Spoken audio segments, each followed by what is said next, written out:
All right, welcome back to another week, everybody, where I am doing manual labor. Not as much as these guys are, though, because, well, that would be a lot of work. But we are doing a couple patio projects, and this one's a burn down project. This is a restoration. There used to be a patio here with a fire pit, and it all burnt down. What happened was it had one of the smart controller automatic igniters on it, and it kind of fired off on its own, and then it lit the cover on fire and all the patio furniture on fire, and then it all melted to the patio, so it all got taken out. We did not install that, FYI. We didn't install any of this. This is a new client for us. On a referral, and so we are replacing this section of patio that used to be here, putting something else in here, and changing the design. We're adding some pillars as well. You can see in the paint marks, this is going to be pillars and columns on each side with lights on it. And then the other issue is the wind comes through here pretty strong, so we've got some arborvitae trees on each side, or Troutman junipers I think they are, on each side of this to kind of make this accent through here and make this space a little bit more secluded, because it's a very open and flat backyard, so we're adding some elevation and height to it to make it much more interesting. So that's the goal at this project. We'll also go check out the project Chase is at, which is a remodel with a pool over in Lake Elmo.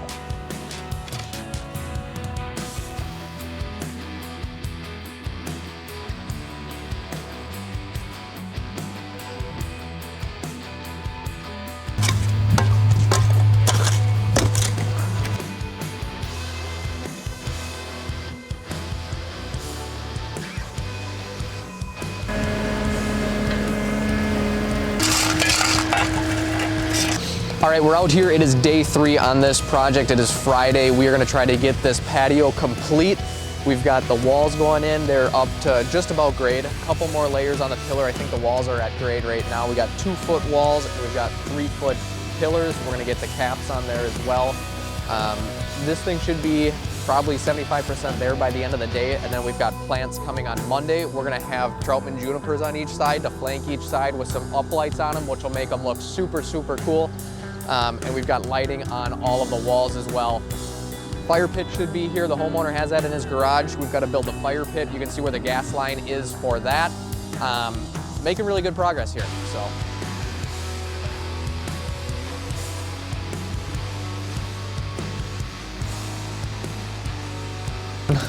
So one of the things we are contemplating right now, working on, which is why we're out here, the situation with this patio is a little bit unique. This is an existing patio that's older, and this is actually Willow Creek pavers. It's an older material, or a different material, and it is older as well. And then we've got the new material going in. This is Belgard material. So 2 different manufacturers here that we're working together with to put together, because we wanted to have a different inlay. But Willow Creek doesn't make an inlay that looks like this, so now we've got Belgard pavers going on. So 2 different manufacturers with 2 different color schemes. So now what we got to decide is, what do we do for this border here? How do we make this break between the 2 different pavers with 2 different colors? We do this a lot on patios. Usually it's with the same manufacturer material. We'll have 2 different colors for accents and things like that. In this instance, it's just 2 different manufacturers. So now we're going to look at breaking this material. We've got either the existing soldier, which is what's in here now. We've got new soldier material, which we could use, or we don't have to do any soldier material here, and we could just butt these up clean against the other material that's existing here now. So that's what we're gonna look at right now and try to make that decision.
All right, so an update on the putting green project. It's not going quite as planned. They had sent the wrong material out. It was about 4 feet too short. The width was right, but it was about 4 feet too short, so we would end up having a seam right through the middle of the putting green, which we opted to just wait, send the material back, and then order the right length of material. We didn't want to have a seam running through the middle of the putting green. And you guys comment down below, is it okay to have a seam running through the putting green? I didn't feel comfortable putting it in there because it'd be hard to blend it, so it looked a little bit goofy. So we're in a holding pattern for that, and we'll revisit that in next week's video when the material comes in and we actually have everything. We'll show you the finished product now. Hey, it's Mason with Schifsky's Companies here. Today we're in Lake Elmo, Minnesota. We're doing some sidewalks and a patio and some yard restoration. We've got about 1,100 square foot of patio to put in. We're coming off the deck here into the pool, and then on the front side of the house, as you saw, there's a sidewalk coming up to the front step, and we're putting in about 110 plants to kind of restore the yard and make it look good. Alright, so what I'm doing here is I'm digging a hole for the drain box to run the water away from the house. We're going to be putting PVC pipe under the sidewalk here to run the water out to the yard. And we'll have a 90-degree pop-up to get the water away from the house, and yeah.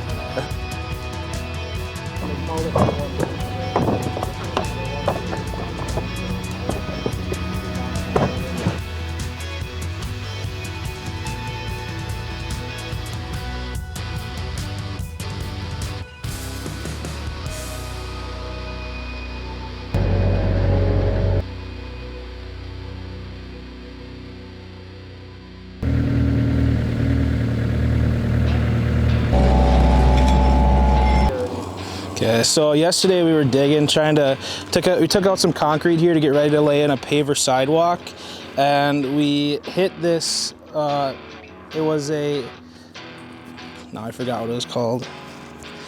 It was yeah, it was a gas line. It was a gas line for the pool heater, which is around the corner, so it was unmarked and we didn't know it was here. So we're not liable for it since it was unmarked, and so we had the fire department come out and make sure it wasn't leaking anymore and make sure it was safe to be around, and then XL came out and plugged it off, so we're all good to go now. Have to replace it.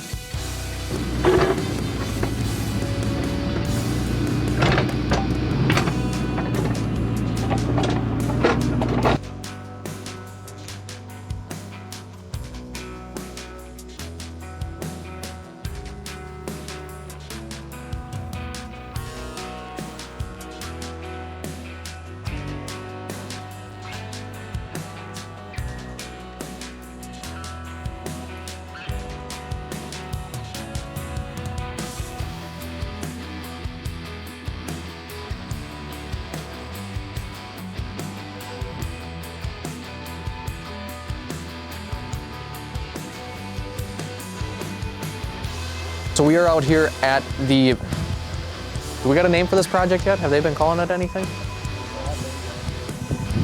We're out here at the pool project for this week. That's the name.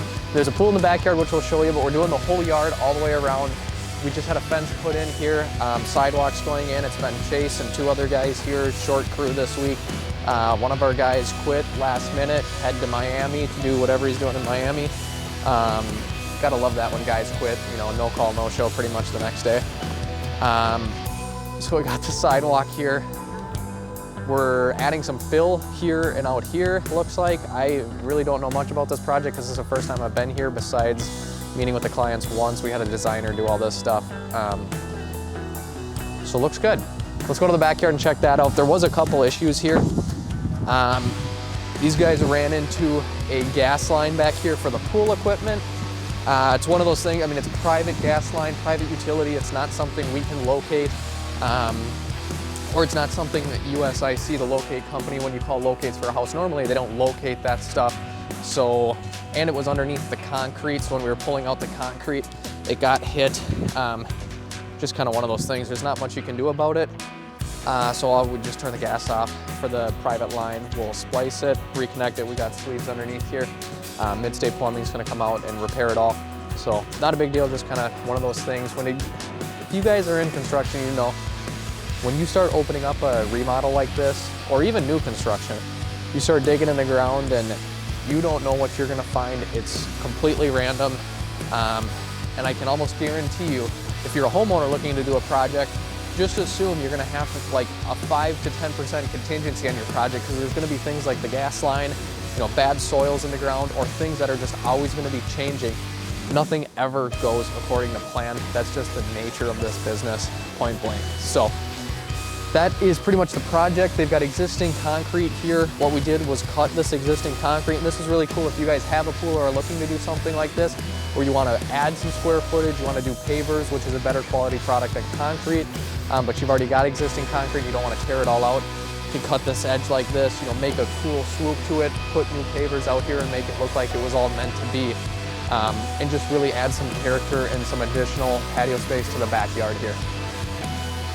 So that is what we did for this project, and it is Friday. I've got a couple more meetings to run to, so we are gonna run to those, and we'll probably catch up with them next week to finish this video up. That works. We'll see you guys next week then.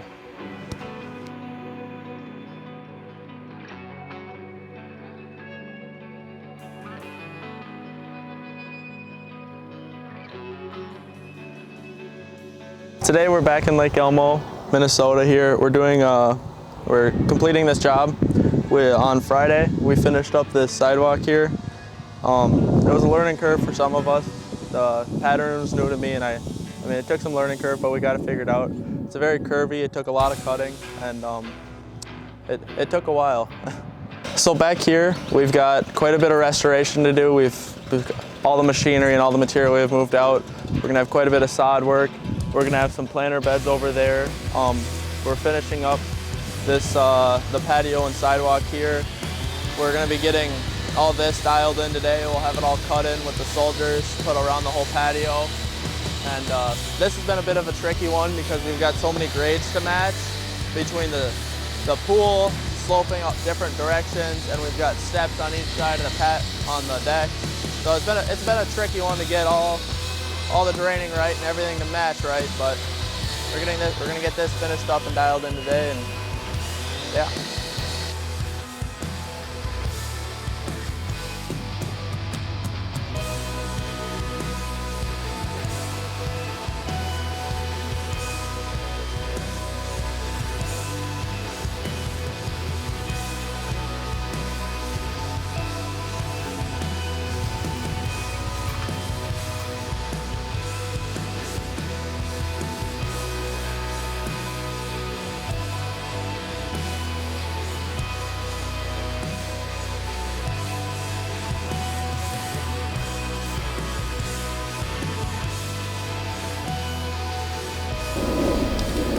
We're back out at the putting green project. We finally got the right turf out here, so we're throwing it in on a Friday. Thankfully, we've got Presswick Golf Club right back here, golf course. We're gonna go out there and see how putting greens look, and we're just gonna copy and paste right up here. These guys playing right now have obviously had too much to drink because they can't hit a dang thing and hit the broadside of a barn. Hey, besides the point. Project's going great. It's actually turning out really good. This is the first putting green we've done, so super thankful to the homeowner for giving us the opportunity to, well, you know, kind of be the guinea pig here. It's not that they're rocket science, they're not very difficult, but it is the first one we've done nonetheless. So if you guys got any pointers, comments down below, let us know what you think, what we should do differently, or if there's an easier way to do something. But we actually ended up taking the chop saw to cut the green material, and that actually worked really well, so that was really good. Most people use knives, but since we got the chop saws, we tried that, and it was just, you know, start cutting and then you wrap all the way around and end cutting, and it's not like you're, you know, cutting each little bit at a time. So it worked out really good. But here we are. We're gonna get this one wrapped up and then call her a week.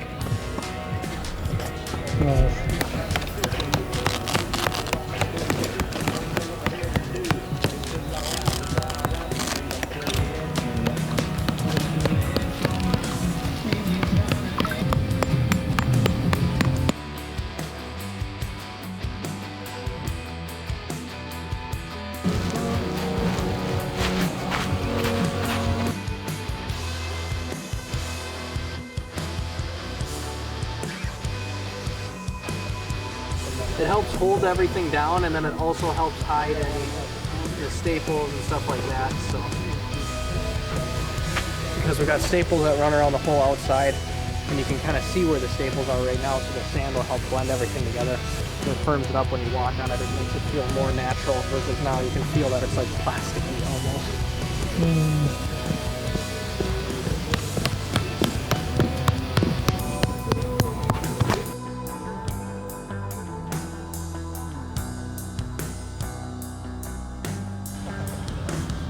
So that concludes this week, you guys. Thanks for watching the video. We will see you next week where we are installing this patio, and we are installing another patio over in Lake Elmo with a pool project. If you enjoyed the video, make sure you're subscribed, like, and comment down below what your favorite part of the video was.